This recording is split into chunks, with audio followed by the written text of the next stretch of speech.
To be a better man. That's a lofty goal. What does it mean? It can mean a lot of different things. For instance, you can be a better man by volunteering. You can volunteer with the Red Cross. You can volunteer at Rotary. You can show up in lots of different ways to help others. In the context of self-help groups, to be a better man is talking about how to make better decisions, how to have greater success, love, and happiness. And to do that, how to have less self-sabotage.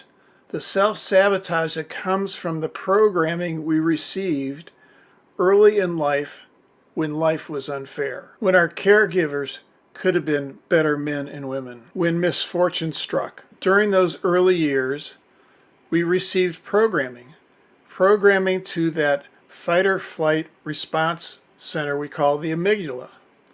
The amygdala responds with adrenaline and cortisol to prepare us for fight or flight when potential threats are detected. Threats that we learned about when we were young and powerless. And yet now, no longer young, no longer powerless, we still react as if we are. The amygdala is capable of thinking faster than our prefrontal cortex, the rational part of our brain. The amygdala is not rational. It thinks it is, but its only purpose is survival, protecting our DNA. If it hurts others along the way, it doesn't care. So the mission in becoming a better man is about regulating our response to distress.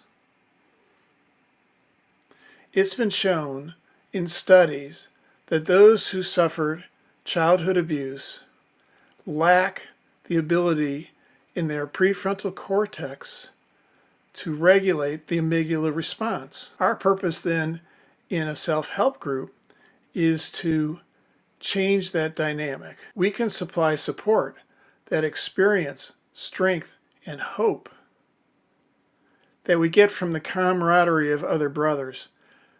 But none of that's actually going to make a difference, actually going to make a change.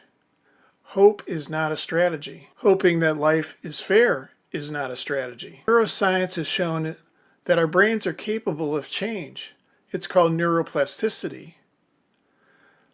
One of the changes we can do is we can change our emotional memory so that it doesn't have the same level of control that it once had.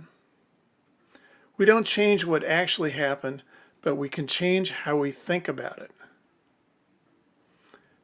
And consequently, how we react. So then, the key element in a growth group is to move out of the comfort zone, out to where growth happens, and actually, eventually into the zone where good happens.